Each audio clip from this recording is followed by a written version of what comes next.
रसूलुल्लाह के सहाबा ने जैसे रसूलुल्लाह से प्यार किया है, वैसे पैगंबर के सहाबा ने पैगंबर की अहले बैत की कदर की है।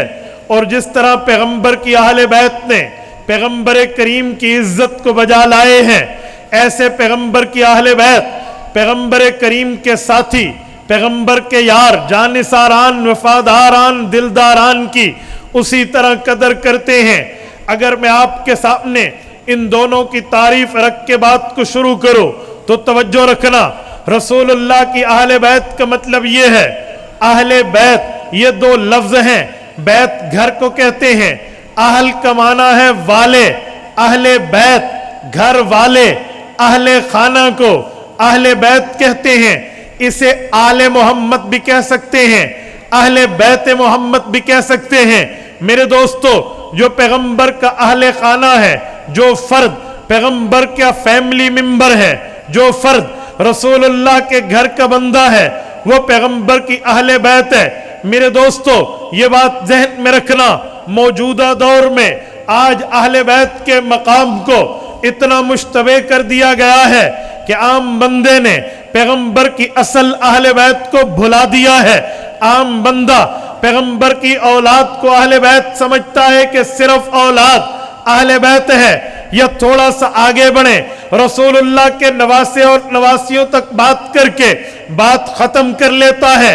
मैं इस बात को तस्लीम करता हूँ, मैं इस बात को मानता हूँ, पैगंबर करीम के नवासे, पैगंबर करीम की नवासियां रसूलुल्लाह की औलाद अहले बैत में शामिल हैं। लेकिन बात पूरी करनी चाहिए, जब तक बात पूरी नहीं करेंगे मसला पूरा नहीं समझ आएगा। जब तक बात पूरी नहीं होगी शरीयत की बात पूरी समझ नहीं आएगी। हमें शरीयत में कंजूसी से काम नहीं लेना चाहिए, जहां शरीयत गुंजाइश दे वहां पर गुंजाइश देनी चाहिए, जहां शरीयत वुसत दे वहां वुसत बयान करनी चाहिए, जहां शरीयत स्पेस दे उस स्पेस को एक्सेप्ट करना चाहिए। मेरे दोस्तों, लफ्ज अहले बैत का माना है घर वाले। याद रखें, आम इंसान की दो हैसियतें हैं, या बंदा मैरिड है या बंदा अनमैरिड है, यानी या कवारा है या शादीशुदा है। अगर बंदा कवारा हो, घर वालों का मतलब और होता है जब इंसान शादी कर लेता है, आफ्टर टू मैरिज, शादी के बाद घर वालों का मतलब और होता है। कवारा बंदा कह सकता है अपनी बहन के साथ जाते हुए भी मैं घर वालों के साथ जा रहा। कवारा बंदा फोन पे बात करके कह सकता है कि बहन से बात कर रहा तो घर वालों से बात कर रहा। कवारे बंदे के लिए घर वाले का लफ्ज होगा, कभी माँ मुराद होगी, कभी बहन मुराद होगी, कभी खाला मुराद होगी, कभी फूफो मुराद होगी, कभी कोई घर का फर्द मुराद घर वाले में होगा। लेकिन जब बंदे की शादी हो जाती है इंसान की निस्बतें बदल जाती हैं, इंसान का तारुफ बदल जाता है, इंसान के मामलात बदल जाते हैं। फिर माँ घर वाले कहलाने के लायक है लेकिन बीवी के बाद है, बहन घर वाले कहलाने के लायक है लेकिन बीवी के बाद है। इसी तरह फूफो खाला घर वाले कहलाने के लायक है लेकिन बीवी के बाद है। औलाद और बच्चियां और नवासियां और नवासे, पोतियां और पोते घर वाले कहलाने के लायक हैं लेकिन बीवी के बाद हैं। शादीशुदा आदमी के लिए अहले बैत घर वालों का मतलब पहले बीवी होता है फिर उसके बाद कोई और होता है। ये उसूल है, ये बात बुनियाद है, ये बेस है। इसे समझेंगे मेरी अगली गुफ्तगू समझ पाएंगे, वरना लफ्ज अहले बैत कोई और भी बोलता है, लफ्ज अहले बैत हम भी बोलते हैं। इंसान इसी मखमसे में, इसी शंशो पंज में, इसी उतार और चढ़ाव में और इसी माइनस प्लस में रहेगा। अहले बैत का माना क्या है याद रखें। पैगंबर करीम की अहले बैत को समझना और समझाना मुश्किल नहीं है, शर्त यह है तबीयत भी ठीक होनी चाहिए, नीयत भी ठीक होनी चाहिए। अगर तबीयत खराब हो, इंसान को मीठे और कड़वे के जायके में फर्क समझ नहीं आता, और अगर नीयत खराब हो तो असली और जाली शरीयत में भी फर्क नजर नहीं आता। तबीयत के ठीक होने पे जायका समझ आता है, नीयत के ठीक होने पे مسئلہ سمجھ آتا ہے۔ میرے دوستو، اگر کوئی اہل بیت میں بیوی کو شامل نہیں کرتا، اہل خانہ میں بیوی کو شامل نہیں کرتا، بڑے آسان لفظوں میں آپ اپنے جیب سے پین نکالیے، اس کی کیپ اس سے الگ کیجئے، اس کے بعد اس بندے کے ہاتھ میں پین دیجئے، ایک بلیک پیپر صاف کاغذ دیجئے، کہو دو ہی لفظ ہیں، ایک اہل ہے ایک بیت ہے، تیرا میرا اس پر ٹاپک چل رہا ہے، چلو 2 3 4 لفظ اور ملاتے ہیں، ہر لفظ کا معنی الگ الگ لکھو، فیصلہ ہو جائے گا۔ یہ کیا ہے بھائی؟ یہ قرآن کی تفسیر ہے۔ کس نے لکھی ہے؟ اہل تفسیر نے، ٹھیک ہے۔ یہ کیا ہے؟ یہ ہسٹری آف اسلام، اسلام کی تاریخ ہے۔ کس نے لکھی ہے؟ اہل تاریخ نے لکھی ہے۔ جی ٹھیک ہے، اسے کہو یہ 2 لفظ الگ الگ لکھو، پہلے لکھو اہل تفسیر، پھر لکھو اہل تاریخ، اہل الگ لکھو، تفسیر الگ لکھو، پھر اہل الگ لکھو، تاریخ الگ لکھو، اہل کا معنی بھی لکھ، تفسیر کا معنی بھی لکھ، اہل کا معنی بھی لکھ، تاریخ کا معنی بھی لکھ۔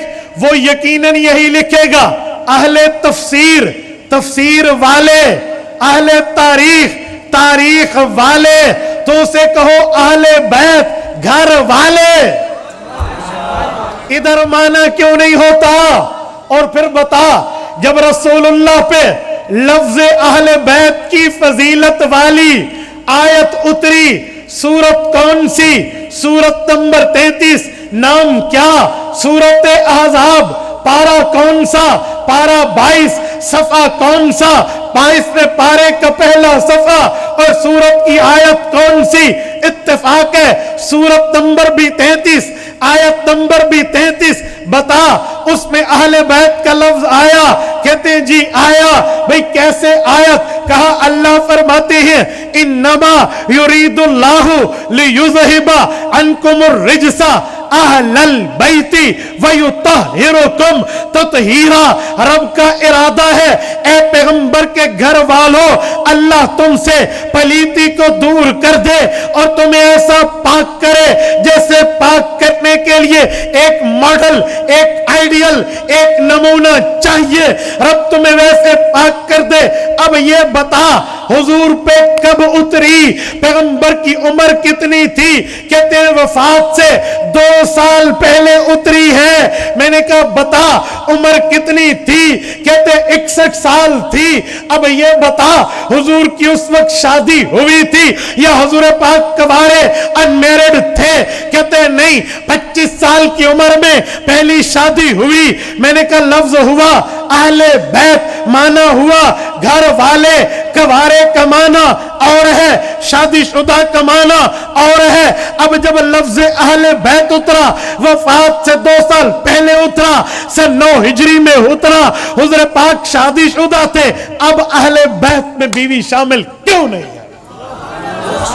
مسئلہ یہ ہے، نزاع اختلاف یہ ہے کہ پیغمبر کریم علیہ التحیت والتسلیم کی بیوی کو آج ظالم اہل بیت ماننے کے لیے تیار نہیں ہے۔ بھائی یوں نہیں چلے گا، یاد رکھیں 2 نمبری نہیں چلنے دی جائے گی۔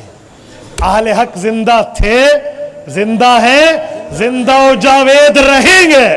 کہو انشاءاللہ، ہاتھ کھڑے کر کے کہو انشاءاللہ، انشاءاللہ ہاتھ بلند رکھو۔ اہل بیت زندہ تھے، زندہ ہیں، زندہ رہیں گے۔ یہ 2 نمبری نہیں چلنے دیں گے۔ معنی کرنا ہے، پین اٹھاؤ اور کو لفظ کا معنی لکھ دے۔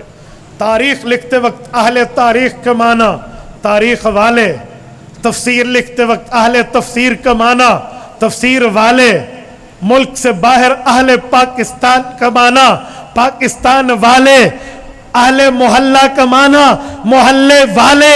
اور اہل بیت جب شادی شدہ پہ لفظ اترا، پھر بیوی مراد کیوں نہیں ہے؟ یہ وہ سوال ہے جو پیغمبر کی اہل بیت کے تقسیم کرنے والے کے حلق میں کانٹا چبھ جائے گا۔